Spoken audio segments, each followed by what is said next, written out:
C'est le cœur de métier, tout simplement, que l'UNIFAF puisse aider à la formation des professionnels en finançant l'ensemble des actions, des différents dispositifs. Pour le CBMA, cela représentait à peu près une enveloppe d'environ 700 000 €, que ce soit par la prise en charge des salaires, que ce soit les coûts pédagogiques en centre de formation, ainsi que les frais annexes. Pour le salarié en tant que tel, lui, ça lui coûte rien. Il y a eu à peu près 80 dossiers de déposés et il y a 32 personnes en fait, qui ont été sélectionnées, qui sont rentrées en formation. C'est presque une personne sur deux, si on fait un prorata, a été sélectionnée, ce qui est très bien, puisque dans d'autres diplômes, la sélection est beaucoup plus stricte. Il y a beaucoup plus de dossiers en fait, et beaucoup moins de place. L'ensemble des personnes qui sont présentes aujourd'hui sont satisfaites de la formation. On est vraiment au plus proche en fait, du terrain.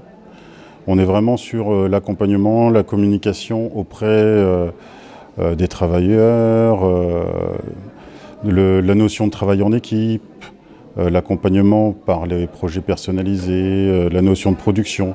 Il y a vraiment un grand panel en fait, qui est développé dans cette formation. C'est un travail extrêmement intéressant qui a été mené au cours des dernières années. Il était basé sur le fait que les formations antérieures n'étaient sans doute plus tout à fait adéquates par rapport aux besoins de certaines professions. Et là, on parlait des moniteurs d'atelier. Donc là, il y avait vraiment une difficulté particulière. Il fallait que les formations s'adaptent à la prise en charge des personnes handicapées, à la production, à la recherche de la qualité. Et donc, c'est vraiment un partenariat qui s'est déroulé dans des conditions extrêmement intéressantes et qui a permis de déboucher sur une première formation qui voit son aboutissement aujourd'hui. Alors cette formation, donc CBMA, certificat de branche moniteur d'atelier, permet de professionnaliser le travail du moniteur, donc pour les nouveaux arrivants, mais aussi pour ceux qui sont en poste. Donc effectivement, c'était assez enrichissant puisque ça permet de renforcer les bases de notre métier, de se remettre en question, de corriger peut-être aussi des choses qu'on ne faisait plus forcément correctement bien depuis 10 ans. Donc voilà ce qu'a pu m'apporter entre autres cette formation.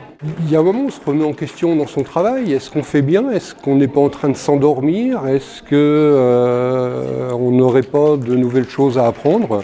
Donc voilà, c'est en ce sens où pour moi c'était important de faire cette formation-là. Ouais. On a pu échanger avec les collègues qui faisaient cette formation aussi, on était une session de 14 personnes. Et puis on a eu donc des formateurs, formatrices, des intervenants professionnels également, donc des psychologues, avocats, éducateurs. Et bien évidemment, on s'est nourri de tout ce qu'on a pu apprendre de par ces personnes. Oui. Et donc oui, par là on devient professionnel. À bientôt sur tvie.tv.